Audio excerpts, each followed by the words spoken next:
நீங்க யாரையாவது உங்க மனசுல நினைச்சுக்கிட்டே இருக்கீங்களா? அதாவது அந்த குறிப்பிட்ட நபர் எப்படியாவது உங்க வாழ்க்கையில திரும்ப வரணும், இல்லனா புதுசா ஒரு உறவை மலரணும்னு ஆசைப்படுறீங்களா? ம் நம்மள நிறைய பேருக்கு இப்படி ஒரு எண்ணம் ஏதோ ஒரு கட்டத்துல கண்டிப்பா வந்திருக்கும். சில நேரத்துல அது ஒரு சின்ன ஆசையா இருக்கும், பல நேரத்துல அது ஒரு தீராத தவிப்பா கூட மாறும் இல்லையா? ஆமா ஆமா. சோ இன்னைக்கு நம்ம ரொம்ப ஆழமா அலச போற ஒரு சோர்ஸ் மெட்டீரியல் எதை பத்தினதுன்னா, விரும்பிய நபரை ஈர்ப்பதற்கான ஆன்மீக அறிவியல், அதாவது the spiritual science of attracting your desired person அப்படிங்கிற ஒரு கட்டுரை தான். வாவ், தலைப்பே ரொம்ப இன்ட்ரெஸ்டிங்கா இருக்கே. கண்டிப்பா. இது படிக்கும்போது எனக்கு தோணுன முதல் விஷயம் என்னன்னா, ஒருத்தரை பத்தின நினைவை வெறும் ஏக்கமாவோ இல்ல உணர்ச்சியாவோ மட்டும் பார்க்காம அது ஒரு ஆன்மீக அறிவியல்னு இந்த கட்டுரை அணுகுது. கரெக்ட். ஒருத்தரை நம்ம வாழ்க்கைக்குள்ள ஈர்க்கிறது ஏதோ மேஜிக் கிடையாது, அது நம்ம எண்ணங்களையும் எனர்ஜியையும் அடிப்படையா வச்ச ஒரு டெக்னாலஜின்னு இது சோர்ஸ் சொல்லுது. நம்மள பலருக்கும் இப்படி ஒரு ஆசை இருக்கும், ஆனா இது ஒரு அறிவியலா பார்க்கிறது ரொம்பவே சுவாரஸ்யம். பொதுவா இந்த ஈர்ப்பு இல்ல உறவுகள்னாலே அது நம்ம கண்ட்ரோல்ல இல்லாத ஒரு விஷயம், ஏதோ லக்ல நடக்கிறதுன்னு தான் நாம நினைப்போம். ஆனா இந்த ஆவணம் ஒரு வித்தியாசமான கோணத்தை காட்டுது. ஈர்ப்புங்கிறதும் சில நுண்ணிய விதிகளின் படிதான் செயல்படுதுன்னு இவங்க வாதிடுறாங்க. இத வெறும் தத்துவமா மட்டும் பார்க்காம இத பிராக்டிக்கலா பயிற்சி செய்யற முறைகளையும் இந்த கட்டுரை பட்டியலிடுது. சரி, ஒருத்தரை ஈர்க்கிறது எப்படின்னு அந்த பயிற்சிகளை பார்க்கறதுக்கு முன்னாடி இந்த சோர்ஸ் சொல்ற ஒரு ரொம்ப அடிப்படையான விஷயத்தை பத்தி நம்ம பேசியாகணும். அதாவது எண்ணங்கள்னா என்ன அப்படிங்கிறது தான். ஆமா, அது ரொம்ப முக்கியம். நம்ம மூளைக்குள்ள ஓடுற எண்ணங்கள் வெறும் சிந்தனைகள் மட்டும் கிடையாது, அது ஒரு வகையான எனர்ஜி, அதாவது ஆற்றல்னு இவங்க சொல்றாங்க. இந்த கட்டுரையில ரொம்ப அழுத்தமா பதிவு செஞ்சிருக்க ஒரு பாயிண்ட் தான். இப்போ நீங்க யாரையாவது ரொம்ப தீவிரமா நினைச்சிட்டு இருப்பீங்க. ஒருவேளை பல வருஷமா பேசாத ஒரு ஃப்ரெண்டா கூட இருக்கலாம். திடீர்னு அன்னைக்கு அவங்க கிட்ட இருந்து உங்களுக்கு ஒரு கால் வரும். ஓ ஆமா, நிறைய தடவை நடந்திருக்கு. இல்லனா அவங்கள பத்தின ஒரு நியூஸ் யாரோ மூலமா அவங்களுக்கு சேரும். இத நாம சாதாரணமா ஒரு கோஇன்சிடென்ஸ்னு கடந்து போயிருப்போம். கண்டிப்பா. சோ இந்த கட்டுரை எப்படி விளக்குது? ஒரு சிந்தனை எப்படி இன்னொருத்தர போய் சேருது? இந்த இடத்துல தான் கட்டுரையின் ஆசிரியர் குவாண்டம் பிசிக்ஸ் மேற்கோள் காட்டி ஒரு தியரிய சொல்றாரு. அதாவது இந்த பிரபஞ்சத்துல எல்லாமே வைப்ரேஷன்ஸ் மற்றும் எனர்ஜி தான் அப்படின்னு சயின்ஸ் சொல்லுது இல்லையா? அதே மாதிரி தான் நம்ம எண்ணங்களும் செயல்படுதுன்னு அவர் வாதிடுறாரு. ஓகே. நீங்க ஒருத்தரை பத்தி ரொம்ப ஆழமா யோசிக்கும் போது உங்க மூளை ஒரு குறிப்பிட்ட ஃப்ரீக்வன்சில எனர்ஜியை வெளியிடுதணும். அது பிரபஞ்சத்தின் மூலமா பயணம் செஞ்சு அந்த நபரோட ஆழ்மனதை தொடுதுன்னு சொல்றாங்க. அதனாலதான் நீங்க நினைக்கிற அதே நேரத்துல அவங்களுக்கும் உங்களை கான்டாக்ட் பண்ணணுங்கிற எண்ணம் தன்னிச்சையா வருது.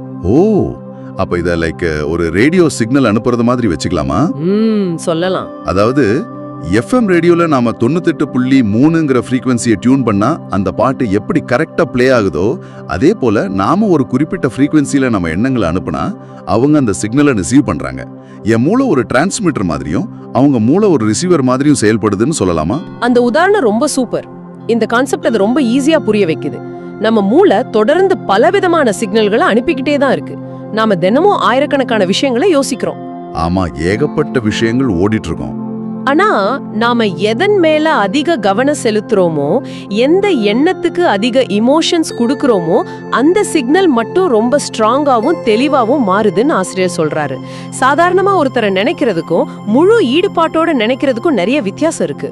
Right right. அந்த வலுவான சிக்னல் தான் எந்த பிசிக்கல் கான்டாக்டும் இல்லாத அந்த நபரோட மனநிலையை உங்க பக்கம் திருப்புதான். அவங்க ஏன் உங்களை கூப்பிடுறாங்கன்னு அவங்களுக்கே தெரியாம இருக்கலாம், ஆனா உங்களோட அந்த எனர்ஜி சிக்னல் அவங்களை அந்த செயலை செய்ய தூண்டுது. கேட்கறதுக்கே ரொம்ப சுவாரஸ்யமா இருக்கு. சரி, எண்ணங்கள் எப்படி ஆற்றலா மாறி மற்றவங்களை போய் சேருதுன்னு பார்த்துட்டோம். அடுத்து இந்த எனர்ஜியை எப்படி பிராக்டிக்கலா யூஸ் பண்றது, இந்த சிக்னலை எப்படி சரியா அனுப்புறது, இதுக்காக அந்த சோர்ஸ் ஒரு 4 ஸ்டெப் டெக்னிக்கை கொடுத்திருக்கு. இதை எங்க இருந்து தொடங்குறது? இந்த 4 படிகளும் அந்த ஆற்றலை எப்படி ஃபோக்கஸ் பண்ணி சரியான திசையில செலுத்துறதுங்கிறதுக்கான ஒரு மேப் மாதிரி. இதோட முதல் படியா அவங்க சொல்றது ஒரு அமைதியான இடத்துல உட்கார்ந்து கண்களை மூடிக்கணும் அப்படிங்கிறது தான். ஓகே, டிஸ்ட்ராக்ஷன்ஸ் இல்லாம. எக்ஸாக்ட்லி. வெளியுலக சத்தங்களை எல்லாம் ஒதுக்கிட்டு மனசை அமைதிப்படுத்துறது ரொம்ப முக்கியம். மனசை ஒரு பிளாங்க் கேன்வாஸ் மாதிரி மாத்திக்கணும். சரி, அந்த இரைச்சல் எல்லாம் நீக்கிட்டு மனசை ஒருமுகப்படுத்தியாச்சு. அடுத்து அந்த நபரை வெறும் பெயரா நினைக்காம மனக்கண்ணுல ரொம்ப தெளிவா விஷுவலைஸ் பண்ணணும்னு கட்டுரை சொல்லுது. ஆமா, ஏதோ மங்கலான உருவமா இல்லாம அவங்க உங்க முன்னாடி நிக்கிற மாதிரியும் உங்க கூட பேசுற மாதிரியும் துல்லியமா கற்பனை பண்றதுதான் அந்த 2வது படி. அந்த விஷுவலைசேஷன் எவ்வளவு தெளிவா இருக்கோ அவ்வளவு தூரம் அந்த மூளையோட சிக்னல் ஸ்ட்ராங்கா இருக்கும்னு ஆவணம் சொல்லுது.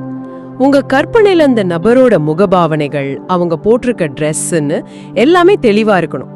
ஆனா இதுல ரொம்ப முக்கியமான திருப்பு முனையே 3வது படிதான். இத ஃபீலிங் அல்லது உணர்தல்னு சொல்றாங்க. அந்த நபர் ஏற்கனவே உங்க வாழ்க்கையில வந்துட்ட மாதிரியும் உங்க கூட வாழ்ந்துட்டு இருக்கிற மாதிரியும் உண்மையா ஃபீல் பண்ணணும். வெறும் கற்பனையை தாண்டி அதை ஒரு உணர்ச்சியா மாத்துறது தான் இந்த 3வது படி. கரெக்ட். இந்த உணர்ச்சி நிலைதான், அதாவது அந்த எமோஷனல் ஸ்டேட் தான் ஒட்டுமொத்த செயல்முறைக்கும் ஆணிவேர்னு கட்டுரையில குறிப்பிட்டிருக்காங்க. இங்கதான் எனக்கு ஒரு பெரிய சந்தேகம் வருது. என்னது? முதல் 2 ஸ்டெப்ஸ் ஈஸி, யாரு வேணாலும் அமைதியா உட்காந்து கற்பனை செஞ்சிடலாம். ஆனா இந்த 3வது படி நிஜத்துல நடக்காத ஒரு விஷயத்த ஏற்கனவே நடந்துட்டாதான் உணர்றது எப்படி சாத்தியம்? புரியுது. என் வாழ்க்கையில அந்த நபர் இப்போதைக்கு இல்லைங்கிறது என் அறிவுக்கு தெரியும். அப்படி இருக்க அவர் என் பக்கத்துல இருக்காருன்னு நான் எப்படி ஃபீல் பண்ண முடியும்? இத நம்ம மூளைய நாமே ஏமாத்துற ஒரு வேலை இல்லையா? கேக்குறவங்களுக்கும் கண்டிப்பா இந்த குழப்பம் வரும். இது ரொம்பவே இயல்பான ஒரு கேள்விதான். மேலோட்டமா பார்த்தா இது ஒரு டெலூஷன் மாதிரி, அதாவது இல்லாத ஒண்ணு இருக்கிறதா நினைச்சு நம்மள நாமே ஏமாத்திக்கிற மாதிரி தான் தோணும். ஆனா இந்த ஆவணம் நியூரோ சயின்ஸையும் ஆன்மீகத்தையும் இணைச்சு ஒரு ஆழமான விளக்கத்தை கொடுக்குது. ஓ, அறிவியலையும் நினைக்கிறாங்களா? ஆமா, அதாவது உங்களோட விழிப்பு நிலைக்கு, கான்ஷியஸ் மைண்டுக்கு எது நிஜம் எது கற்பனைன்னு பகுத்தறியற திறன் இருக்கு. ஆனா உங்களோட ஆழ் மனதுக்கு, அதாவது சப்கான்ஷியஸ் மைண்டுக்கு நிஜத்துல நடக்கிறதுக்கும் நீங்க ரொம்ப தீவிரமா கற்பனை பண்றதுக்கும் வித்தியாசம் தெரியாது. அப்போ மூளைக்கு நிஜமும் கற்பனையும் ஒண்ணுதானே சொல்றாங்களா? இது நம்புறது கொஞ்சம் கஷ்டமா இருக்கே. இத ஒரு சின்ன உதாரணம் மூலமா பார்க்கலாம். நீங்க இப்போ கண்களை மூடிக்கிட்டு ஒரு எலுமிச்சை பழத்தை 2ஆ நறுக்கிறதா கற்பனை செஞ்சு பாருங்க. ஓகே, செஞ்சுட்டேன். அதுல இருந்து ஒரு பாதியை எடுத்து உங்க வாயில புளியறதா நினைச்சுக்கோங்க. அந்த புளிப்பு சுவைய உங்க நாக்குல உணர்றதா ரொம்ப தீவிரமா கற்பனை பண்ணுங்க. நீங்க சொல்லும் போதே எனக்கு வாயில எச்சில் ஊறுது. அதுதான் விஷயம். அங்க நிஜத்துல எலுமிச்சை இல்ல, நீங்க அதை சாப்பிடவும் இல்ல. ஆனா உங்க கற்பனைக்கு உங்க உடல் உடனே ரியாக்ட் பண்ணுது.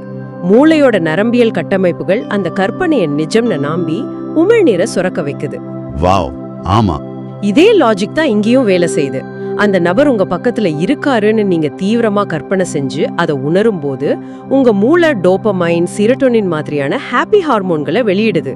உங்க உடம்புலயும் மனசுலயும் ஒரு நிஜமான சந்தோஷமான அதிர்வு உருவாகுது. ஓஹோ. அந்த எமோஷனல் ஸ்டேட் தான் உங்க எண்ணம்ங்கிற ஆற்றலுக்கு உண்மையான சக்தியை கொடுக்குதாம்.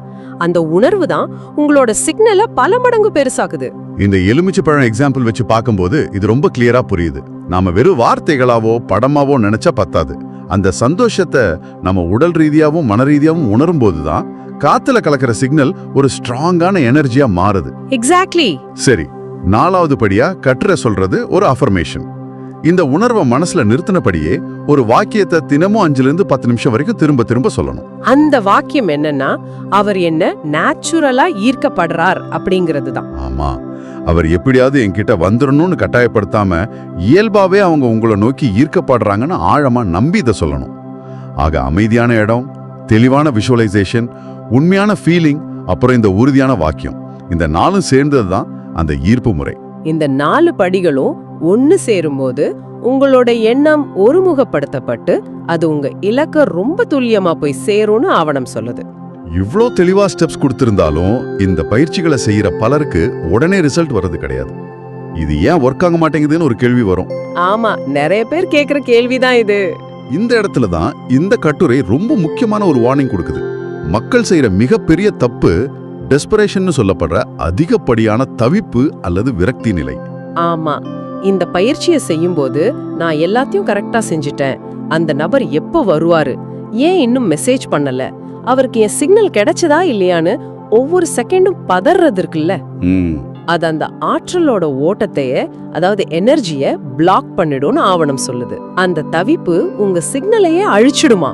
இங்க எனக்கு ஒரு லாஜிக் இடிக்குது. என்ன லாஜிக்? ஒருத்தரை நாம ரொம்ப தீவிரமா விரும்புறதால தானே இந்த பயிற்சியே மெனக்கெட்டு செய்யறோம். அவங்க வேணுங்கிற அந்த ஆழமான ஆசைதானே தொடக்க புள்ளி. அப்படி இருக்க அந்த தவிப்பு எப்படி தப்பாகும்? ஒருத்தரை நேசிச்சா அவங்க எப்போ வருவாங்கங்கிற ஏக்கம் இருக்கத்தானே செய்யும். அது எப்படி ஆற்றலை தடுக்கிற ஒரு தடையா மாறும்? இது ஒரு முரண்பாடா தெரியலையா? இது மனித இயல்போட ரொம்ப நெருக்கமா தொடர்புடைய ஒரு சைக்கலாஜிக்கல் கேள்வி. இத ஆசைக்கும் தவிப்புக்கும் உள்ள வித்தியாசமா இந்த கட்டுரை பிரிச்சு காட்டுது. அதாவது டிசைர் வர்சஸ் டெஸ்பரேஷன். ஆமா, ஆசைங்கிறது ஒரு பாசிட்டிவான சக்தி. அது உங்களை முன்னோக்கி நகர்த்துது, ஒரு மோட்டிவேஷனை தருது. ஆனா தவிப்புங்கிறது பயம், அல்லது இல்லாமை, அதாவது லேக் அப்படிங்கிற இடத்துல இருந்து உருவாகுது. ஓ, புரியுது. அவர் வருவாரா மாட்டாரா, வரலன்னா என் வாழ்க்கை என்ன ஆகும், நான் தனியா தவிச்சிடுவேனோங்கிற பயம்தான் அது. நீங்க இப்படி தவிக்கும் போது உங்க ஆழ்மனது பிரபஞ்சத்துக்கு என்ன சிக்னல் அனுப்புது தெரியுமா? அந்த நபர் என்கிட்ட இல்ல, நான் வெறுமையா இருக்கேங்கிற சிக்னலை தான். ஓஹோ, அப்போ நம்ம நெகட்டிவ் சிக்னலை அனுப்புறோம். கரெக்ட். லா ஆஃப் அட்ராக்ஷன் அப்படிங்கிறது நீங்க எதை நினைக்கிறீங்களோ அதை தராது, நீங்க எந்த மனநிலையில இருக்கீங்களோ அதை தான் உங்களுக்கு தரும்னு ஆசிரியர் ஆணித்தரமா சொல்றாரு. வாவ், அப்ப தவிப்புங்கிறது ஒரு விதமான நம்பிக்கை இன்மையை குறிக்குது. எனக்கு இது எப்படி தோணுதுன்னா, நம்ம ஆன்லைன்ல ஒரு அமேசான்ல ஒரு பொருளை ஆர்டர் பண்ணிடுறோம். ஆர்டர் கன்ஃபார்ம் ஆனதும் நமக்கு தெரியும் அது கண்டிப்பா வந்துரும்னு. ஆமா, ஆர்டர் செஞ்சதுக்கு அப்புறம் நீங்க ஒவ்வொரு நிமிஷமும் வாசல் கதவை திறந்து பார்சல் வந்துருச்சான்னு பார்க்க மாட்டீங்க இல்லையா? கிடைக்காம போயிடுமோங்கிற பயம் தான் தவிப்பா மாறுது. அந்த பயத்தோட வைப்ரேஷன்ஸ் நீங்க ஈர்க்க நினைக்கிற நபரை உங்களை விட்டு இன்னும் தள்ளி போக வைக்குதுன்னு இந்த ஆவணம் விளக்குது. ரொம்ப கரெக்ட். நாம அமைதியா இருந்தா மட்டும்தான் நாம அனுப்புன சிக்னல் வேலை செய்யும். அதுதான் உண்மையான நம்பிக்கை. உங்களுக்கு தேவையான ஒண்ணு உங்ககிட்ட வந்து சேருங்கிற நிம்மதி தான் அந்த எனர்ஜியை தடையில்லாம பாய செய்யும். தவிப்புங்கிறது ஒரு சுவரை கட்டி அந்த எனர்ஜியை தடுத்து நிறுத்துறதுக்கு சமம். ரொம்ப அருமையான பாயிண்ட். சரி, இந்த தவிப்பை தவிர்த்து பதற்றமே இல்லாம அமைதியா இருக்க நாம என்ன பண்ணணும்? இதுக்காக இந்த கட்டுரை ஒரு சீக்ரெட் டிப் ஒன்னு கொடுக்குது. ஆமா, அந்த குறிப்பு என்னன்னா, அந்த நபர் உங்க வாழ்க்கையில இல்லாமலும் நீங்க சந்தோஷமா இருக்க பழகணும். என்னது, அவர் வேணும்னு தானே இவ்ளோ ட்ரை பண்றோம், அப்புறம் அவர் இல்லாம எப்படி சந்தோஷமா இருக்கிறதுன்னு பலருக்கு தோணலாம். இது ரொம்ப பெரிய முரண்பாடா தெரியுதே. மேலோட்டமா பார்த்தா முரண்பாடு மாதிரி தான் தோணும். ஆனா கட்டுரை ரொம்ப தெளிவா சொல்லுது, நீங்க உங்களுக்குள்ளேயே முழுமையா, அதாவது கம்ப்ளீட்டா இருந்தா மட்டும்தான் உங்க எனர்ஜி உங்களை நோக்கி ஈர்க்கும். இத படிக்கும் போது எனக்கு ஒரு காந்தம் தான் ஞாபகத்துக்கு வந்துச்சு. ஓ, மேக்னெட். ஆமா, ஒரு காந்தம் தனக்குள்ள முழுமையான ஈர்ப்பு விசையை வச்சிருந்தாதான் அது இரும்ப தன்னை நோக்கி ஈர்க்கும். அந்த காந்தமே உடைஞ்சு போயிருந்தா அதனால ஈர்க்க முடியாது இல்லையா? எக்ஸாக்ட்லி. அந்த உடைஞ்ச காந்தத்தால இரும்ப வலுவா இழுக்க முடியாது. மனிதர்களுக்கும் இதே விதிதான் பொருந்தும்னு கட்டுரை சொல்லுது. நீங்க ஒருத்தருக்காக காத்துக்கிட்டு உங்க வாழ்க்கையில ஒரு வெற்றிடத்தை, அதாவது ஒரு வாய்ட உருவாக்குறீங்கன்னா அந்த வெற்றிடம் ஒரு நெகட்டிவ் எனர்ஜியை தான் வெளியிடும். ஆமா, யாரும் ஒரு நெகட்டிவான, சோகமான, தவிப்பான நபர் மேல ஈர்க்கப்பட மாட்டாங்க. அது மனித உளவியலுக்கே எதிரானது. உண்மைதான். அவர் வந்தானா என் வாழ்க்கை முழுமையடையும், அவர் இல்லனா நான் ஒண்ணுமே இல்லைன்னு நம்மள நாமே பலவீனப்படுத்திக்கிட்டு இருந்தா நம்மால யாரையும் ஈர்க்க முடியாது. மத்தவங்களை சார்ந்திருக்கிற அந்த மனநிலை அவங்களுக்கு ஒரு விதமான சுமையா கூட தெரியலாம். மிக சரியா சொன்னீங்க. ஆனா நீங்க உங்களை நேசிக்கும் போது, உங்க சொந்த சந்தோஷத்துக்கு நீங்க வேற ஒருத்தரை சார்ந்திருக்காம இருக்கும்போது உங்ககிட்ட இருந்து ஒரு பாசிட்டிவ் ஆரா வீசும். ரைட். அந்த கம்ப்ளீட்னஸ் தான் உலகத்திலேயே ரொம்ப சக்தி வாய்ந்த ஈர்ப்பு விசை. நீங்க முழுமையா இருக்கும்போது அந்த நபர் உங்க வாழ்க்கையோட அவசியம், அதாவது நீட் அப்படிங்கிற நிலைமையிலிருந்து வெறும் விருப்பம், அதாவது டிசையர்ங்கிற நிலைமைக்கு மாறுறாரு. இந்த சுதந்திரமான தன்னிறைவான நிலை தான் அந்த நபரை உங்க பக்கம் காந்த மாதிரி இழுக்கும். இன்னொருத்தர் வந்து நம்ம வாழ்க்கைய முழுமையாக்கணும்னு காத்துட்டு இருக்காம நாமே ஒரு முழுமையான மனிதனா மாறணும். அப்போதான் உங்களோட அந்த பாசிட்டிவ் வைப்ரேஷன்ஸ் நீங்க விரும்புற நபரை நேச்சுரலா உங்களை நோக்கி ஈர்க்கும். இந்த முழுமையான சந்தோஷம் தான் ஈர்ப்போட உண்மையான ரகசியம்னு இந்த ஆவணம் ரொம்ப அழகா முடிக்குது. கண்டிப்பா. லா ஆஃப் அட்ராக்ஷன் அப்படிங்கிறது நான் இந்த நபரை அடைய போறேன்னு போராடுறது கிடையாது. மாறா, நான் அந்த நபரை ஈர்க்கிற அளவுக்கு ஒரு முழுமையான சந்தோஷமான மனிதனா மாற போறேன்னு தங்களை மேம்படுத்திக்கிற ஒரு பயணம்னு தான் சொல்லணும்.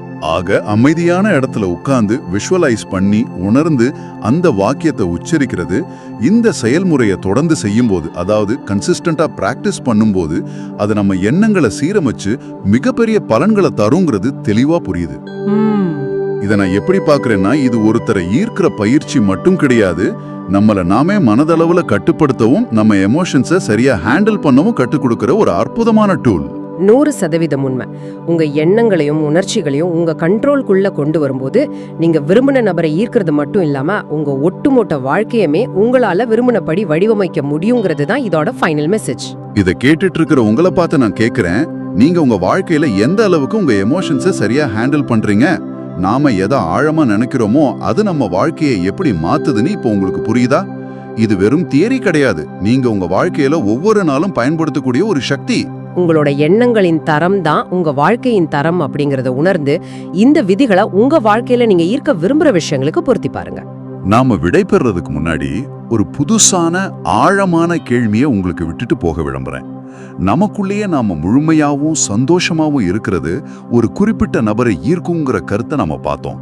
அப்படி என்றால் நம்ம வாழ்க்கையில நாம உணர்ற முழுமையின்மை அல்லது தவிப்பு, அதாவது இந்த இன்கம்ப்ளீட்னஸ் ஆர் டிஸ்பிரேஷன், இந்த நிமிஷம் வேற எந்தெந்த அற்புதமான வாய்ப்புகளையும் சிறந்த வேலைகளையும் புது வெற்றிகளையும் நம்ம கிட்ட வராம தடுத்துட்டு இருக்கு. இதை கொஞ்சம் யோசிச்சு பாருங்க. மீண்டும் ஒரு சுவாரஸ்யமான உரையாடல்ல சந்திப்போம்.